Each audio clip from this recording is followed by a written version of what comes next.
अपन next start करते हैं आगे। अभी अपन पढ़ रहे हैं फैक्टर इफेक्टिंग CFSE। तो फैक्टर इफेक्टिंग CFSE, इसमें पहला फैक्टर हो गया, दूसरा फैक्टर लिखना है। दूसरे फैक्टर का नाम हो गया, पहला कौन सा था, सेंट्रल एटम। अभी देखना दूसरा लिखो nature of ligand, nature of A ligand.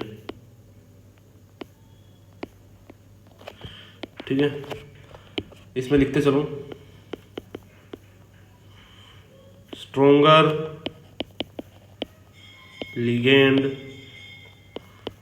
Provide more CFSE। तो ये पता होगा कि स्ट्रोंगर लिगेंड, जो स्ट्रॉन्ग फील्ड लिगेंड होगा वो बहुत अच्छे से जुड़ेगा मेटल के साथ। मैं कहूँगा कि मेटल के साथ अच्छे से कौन जुड़ेगा, जो स्ट्रॉन्ग फील्ड लिगेंड होगा। तो इसके बीच में अट्रैक्शन बढ़ेगा, और अट्रैक्शन बढ़ेगा तो CFSE अपने आप बढ़ जाएगी। मैंने बोला था ना, अट्रैक्शन बढ़ेगा तो CFSE बढ़ेगी। इसका मतलब सिंपल सा फंडा है कि अगर स्ट्रोंगर लिगेंड रहेगा तो उसकी CFSE भी ज़्यादा मिलेगी। ठीक है, इसका मतलब अपन मैं कहूँगा CFSE ज़्यादा रहेगी तो उसकी स्ट्रेंथ भी ज़्यादा रहेगी। इसका मतलब मैं कहूँगा स्टेबिलिटी भी ज़्यादा आएगी। तो अपन कह सकते हैं कि वास्तव में जो स्टेबिलिटी है, स्टेबिलिटी ऑफ कॉम्प्लेक्स, वो डिपेंड करेगी स्ट्रेंथ ऑफ ए लिगेंड पे। स्ट्रेंथ ऑफ लिगेंड जितना ज़्यादा रहेगा, है ना, उतनी ही ज़्यादा स्टेबिलिटी बढ़ती जाएगी। ठीक है, अब नया पॉइंट लिख लो, ये सिर्फ समझ में आनी चाहिए कि तुमको ये बहुत ही आसान सा पॉइंट है, ज़्यादा मुश्किल नहीं है।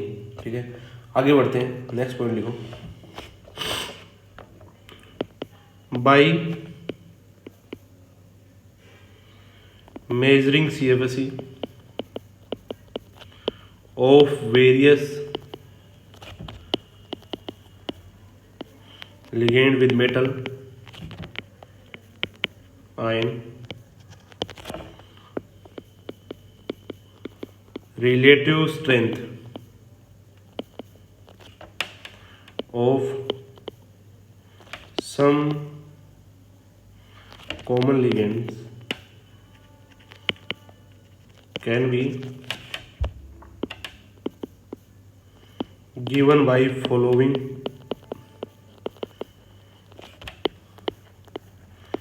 spectrochemical series।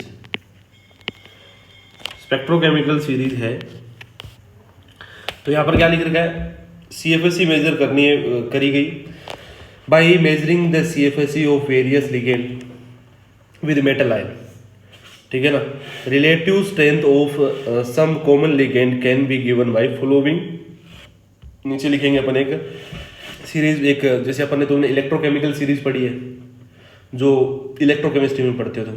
ठीक है, यहाँ पर जो अपन पढ़ने वाले हैं वो कौन सी है, स्पेक्ट्रोकेमिकल सीरीज। स्पेक्ट्रोकेमिकल सीरीज वास्तव में जैसे इलेक्ट्रोकेमिकल सीरीज होती है वो तुम्हें क्या बताती है, किसके अकॉर्डिंग है, स्टैंडर्ड रिडक्शन पोटेंशियल के अकॉर्डिंग बनाई गई थी। पर यहाँ पर जो स्पेक्ट्रोकेमिकल सीरीज है वास्तव में ये बताएगी कि किसकी स्ट्रेंथ ज़्यादा है, किसकी पावर ज़्यादा है, कौन स्ट्रॉन्ग फील्ड लिगेंड और कौन वीक फील्ड लिगेंड है। तो जिसकी ज़्यादा स्ट्रेंथ रहेगी वो कॉम्प्लेक्स बनाएगा तो वो ज़्यादा स्टेबल बनाएगा, और जिस लिगेंड की स्ट्रेंथ कम रहेगी, जो अच्छे से, तो जिसकी स्ट्रेंथ कम रहेगी वो क्या बनेगा, बढ़िया कॉम्प्लेक्स नहीं बनेगा, स्ट्रॉन्ग कॉम्प्लेक्स नहीं बनेगा, स्टेबल कॉम्प्लेक्स नहीं बनेगा। तो यहाँ पर एक सीरीज बनाऊंगा मैं, तो वो सीरीज तुम्हें याद रहनी चाहिए। तो मैं इंक्रीजिंग ऑर्डर में बढ़ाऊंगा, इंक्रीजिंग लिगेंड की स्ट्रेंथ के हिसाब से बनाऊंगा मैं। तो वो सीरीज तुम्हें डायरेक्ट लिख लेना। आयोडीन माइनस तुम्हें पता होना चाहिए, मैंने बोला था कि हैलोजन की, है ना, सबसे ज़्यादा स्ट्रॉन्ग लिगेंड कौन से होते हैं, कार्बन वाले, फिर बाद में कौन होते हैं, नाइट्रोजन वाले। कार्बन वाले होते हैं, फिर नाइट्रोजन वाले होते हैं, फिर होता है ऑक्सीजन वाला, और बाद में होता है हैलोजन वाला। तो ये अगर डोनर साइड रहती है, अगर कहीं से कार्बन अटैक कर रहा है लिगेंड, मान के चलो लिगेंड का कार्बन अटैक कर रहा है तो वो स्ट्रॉन्ग लिगेंड होगा। नाइट्रोजन अटैक कर रहा है, स्ट्रॉन्ग लिगेंड रहेगा। ऑक्सीजन अटैक कर रहा है, वीक लिगेंड रहेगा। और हैलोजन अटैक कर रहा है, वीक लिगेंड रहेगा। ये मैंने बहुत पहले ही बताया था। तो ये क्या है, सबसे स्ट्रॉन्ग लिगेंड कौन सा रहेगा, जो कार्बन अटैकिंग साइड रहेगी और जिसके पास नाइट्रोजन रहेगी, ये स्ट्रॉन्ग फील्ड लिगेंड बनाते हैं। मैंने बोला था ये स्ट्रॉन्ग फील्ड लिगेंड बनाते हैं, ठीक है। और ये दो बनाएंगे, वो बनाएंगे वीक फील्ड लिगेंड, ठीक है। तो स्ट्रॉन्ग फील्ड लिगेंड की बातें पहले अपन इंक्रीजिंग बताएंगे। तो सबसे weak field ligand iodine, iodine के बाद में आएगा ब्रोमीन, तुम्हें सीधी डायरेक्ट याद रखनी है क्योंकि हेलोजन ही है। फ्लोरीन माइनस, फिर बाद में ऑक्सीजन वाले स्टार्ट हो जाएंगे, OH minus, OX-2, H2O, pyridine, ammonia. pyridine और अमोनिया के लगभग एक जैसी रहती है। इथाइलिन डाइमीन, डाइपिरिडिन, ठीक है। फिर बाद में नाइट्रोजन वाला, नाइट्रोजन तो चल ही पड़ा है, NO2 माइनस। यहाँ पर डोनर साइड कार्बन आ गई, कार्बन, एंड सबसे लास्ट में आ जाएगा CO सबसे स्ट्रॉन्ग लिगेंड होता है, ठीक है ना। तो यहाँ पर ये इंक्रीजिंग क्या है, स्ट्रेंथ के हिसाब से है। तो यहाँ अपन इधर से इधर जाएंगे, जैसे इधर से इधर जा रहे हैं, तो यहाँ पर तुम्हें एक चीज़ समझ में आनी चाहिए कि स्ट्रेंथ बढ़ेगी, क्या बढ़ेगी, स्ट्रेंथ इंक्रीज होगी। स्ट्रेंथ इंक्रीज होगी तो स्प्लिटिंग बढ़ेगी, क्या बढ़ेगी, स्प्लिटिंग है इंक्रीज होगी। स्प्लिटिंग इंक्रीज होगी तो डेल्टा ऑक्ट्राहेड्रल इंक्रीज होगा, डेल्टा ऑक्ट्राहेड्रल इंक्रीज होगा तो CFSE बढ़ेगी, और CFSE बढ़ेगी तो स्टेबिलिटी अपने आप बढ़ेगी। इसका मतलब स्ट्रॉन्ग इधर वाले तो ये तो रहेंगे स्ट्रॉन्ग लिगेंड और ये रहेंगे वीक लिगेंड, तो यहाँ पर स्टेबिलिटी बढ़ेगी, ठीक है। ये कहानी होगी। अब सर कोई तो इनके बीच में ऐसी होनी चाहिए कि लाइन होनी चाहिए कि भी इधर वाले तो स्ट्रॉन्ग मानेंगे, इधर वाले वीक मानेंगे। तो मैंने बोला था ना, ऑक्सीजन वाला, ऑक्सीजन ये तो होते हैं वीक फील्ड और ये होते हैं स्ट्रॉन्ग फील्ड लिगेंड। तो यहाँ पर जो मैं ब्लू वाली क्रॉस कर रहा हूँ ऑक्सीजन तक, यहाँ तक ये कौन से है, ये है वीक फील्ड लिगेंड। कौन से होते हैं, वीक फील्ड लिगेंड। और इसके आगे जो मैं रेड से हैरी वाली से बना रहा हूँ, ये होते हैं इतने इतने, ये होते हैं स्ट्रॉन्ग फील्ड लिगेंड, ये लिख लेना, ठीक है। ये हो गया अपना वीक फील्ड लिगेंड और स्ट्रॉन्ग फील्ड लिगेंड, ठीक है। ये सेकंड फैक्टर हो गया जो नेचर ऑफ लिगेंड है, लिगेंड कैसे CFSE को इफेक्ट करेगा। स्ट्रॉन्ग लिगेंड रहेगा तो स्प्लिटिंग ज़्यादा होगी, CFSE ज़्यादा होगी, और वीक फील्ड लिगेंड रहेगा तो स्प्लिटिंग कम होगी। ये पूरा तुम्हें डिप्टो लिख लेना। फिर इसके बाद में अपना थर्ड फैक्टर कौन कौन सा है, थर्ड फैक्टर देख लेते हैं। थर्ड फैक्टर होता है नंबर ऑफ लिगेंड। क्या बोल रहा हूँ मैं, नंबर ऑफ लिगेंड। अगर नंबर ऑफ लिगेंड बढ़ेंगे तो स्टेबिलिटी अपने आप ही बढ़ जाएगी, स्टेबिलिटी अपने आप ही बढ़ जाएगी। तो यहाँ पर CFSE डायरेक्टली प्रोपोर्शनल रहेगी नंबर ऑफ लिगेंड के। इसको तुम बेहतर समझ पाओगे जब मैं एक एग्जांपल से तुम्हें करवाऊंगा। फॉर एग्जांपल, एक एग्जांपल उठाते हैं, निकिल क्लोराइड